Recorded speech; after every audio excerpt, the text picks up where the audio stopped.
It's been said that every quilt tells a story, and it's so true. But I also believe every quilter has a story to tell. I wanted to hear about the people behind these wonderful quilts and thought you'd enjoy hearing about their lives also. Welcome to A Quilter's Life. As we get ready to celebrate Thanksgiving in the United States, I decided to again share the thankful notes that I gathered from guests on A Quilter's Life podcast this past year. Last year was the first year I tried this, and it was fun to gather these notes from each guest to be able to share such positive praises. It was surprising when I looked at the list of guests that some of these were recorded almost a year ago, because it seems like we just chatted yesterday. I think last year many of us enjoyed playing along as we listened to the thankful notes to see how many of the guests we remembered. Let's do it again. If you're following A Quilter's Life on social media, go ahead and type the number of guests that you remembered when I post this episode. On my website for this episode, I had the list of guests along with links to contact them on the episode page if you want more information about them. Along with their links is also a link to their episode if you missed their story. I want to thank each guest that shared what they were thankful for. This was so much fun to include in the interview process. The thankful notes are broken down into 4 episodes. 3 of these episodes will be the guest, and the 4th will be Guthrie and I sharing our Thanksgiving for 2024. This first episode will have the first 10 guests. Enjoy!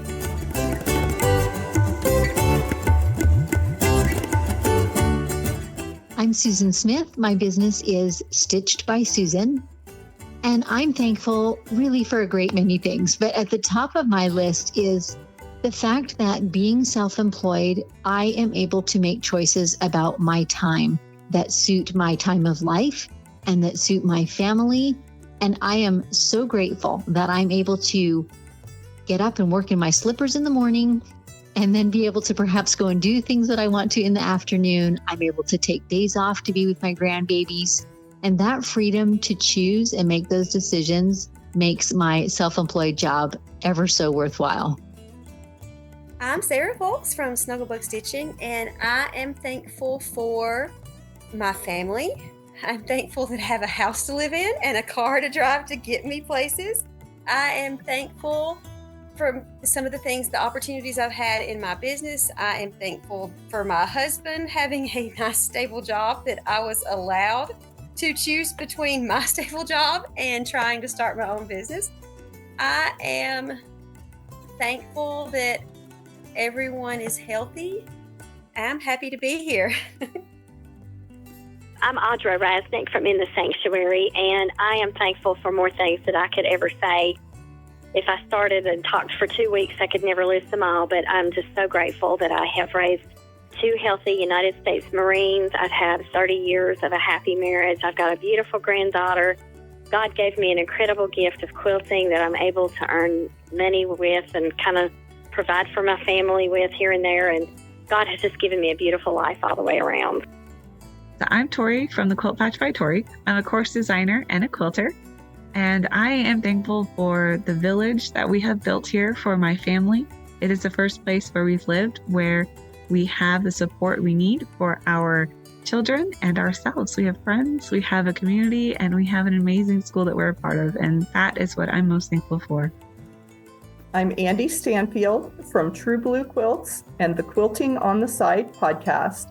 And I am thankful for the generous quilting community. Everyone is so willing to share their time and their knowledge and even their quilt supplies when you're at a retreat or a sew-along day and you ran out of thread, and 6 people will hop up and give you a spool of thread.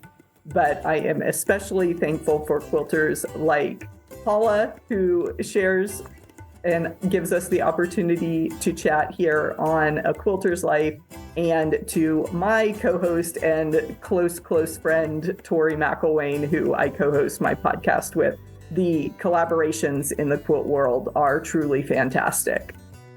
My name is Sheila Squires. I am the owner of Sew and Be Cozy in Seward, Alaska. And I am thankful for everybody that is in the quilting community and the people that are in my life and my family, and that I am still able to do this.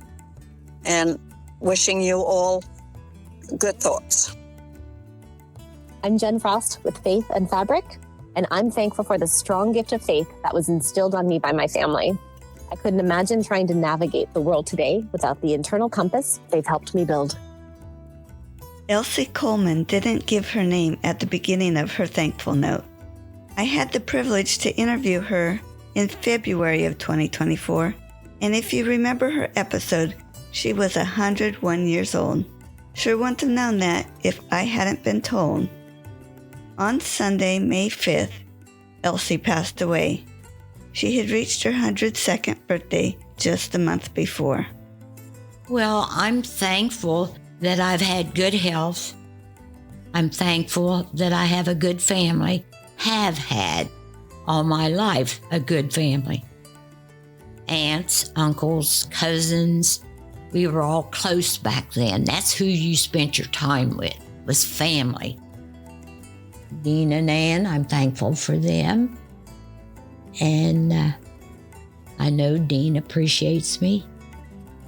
I seem to be a pretty happy person. Kind of goony. But raised during the Depression, so anything you have or get, you appreciate it. I do. To this day, I still do. Hi, I'm Erin Grogan of Love So Modern, and I'm thankful for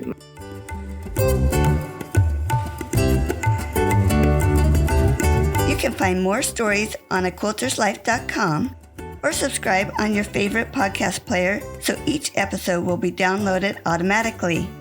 Also, I want to hear about you and your wonderful quilts. Please contact me, Paula Chamberlain, through the website to set up an interview. And as always, thanks for listening.